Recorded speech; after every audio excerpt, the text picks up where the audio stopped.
Hi மக்களே, உங்கள் PSK. இந்த வீடியோ ஃபுல்லாக பாருங்கள். இந்த வீடியோ எதுக்குன்னு பார்த்தீங்கன்னா, நம்ம நண்பன் ஒருத்தன் காரில் உள்ள ஆடியோஸ் விற்பனைன்னு சொல்லியிருக்கான். ஸோ அந்த ஆடியோஸோட சவுண்டு எல்லாமே இந்த வீடியோவில் பார்க்கலாம். இந்த ஆடியோஸ் எவ்வளோ சொல்கிறான் அப்படின்னு பார்த்தீங்கன்னா 4000 ரூபா சொல்கிறான். உங்களோட தகுந்த ப்ரைஸுக்கு நம்ம பேசிக்கலாம்.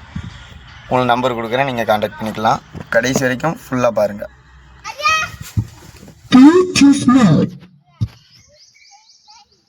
பாட்டை போட்டு சவுண்ட் எடுத்து. இந்த செட்டை எடுத்து எவ்வளோ நாள் ஆகுமாப்பில் உனக்கு? 8 மாதம் ஆகுது. சம்திங் இப்போ 4000 ரூபான்னா கொடுத்துடலாங்க. செட்டை மட்டும் கொடுக்கணும். வேறு அதுக்குள்ள ஸ்பீக்கர் எதுவும் வருதா? ஸ்பீக்கர்லாம் கொடுக்கலாம். ஸ்பீக்கர் நல்லா இருக்குது. ஸ்பீக்கர் ஒன்று தேவைப்படுது. ஸோ செட்டு மட்டும் கொடுக்க போகிற அப்படி தானே? இல்லை, இந்த செட்டை நீ கொடுக்குறதுனால இப்போ இதில் எதுவும் கம்ப்ளைண்ட் எதுவும் இருக்கா? கம்ப்ளைண்ட் ஒரு கம்ப்ளைண்ட் கிடையாது. அப்புறம் ஏன் நீ கொடுக்கணுங்கிற? கொடுக்கலன்னா இதில் ஃபோன் பேச முடியலப்பா. ஒரு மணி குவாலிட்டியாக வாங்கணும்னு ஆசைப்படுது. சரி, ரைட்டு, டக்குன்னு பாட்டை போடு. இது என்ன ஒரு இதுன்னு சொல்லிடுவோம் தெளிவாங்க. சவுண்டோட எடுக்கணும்.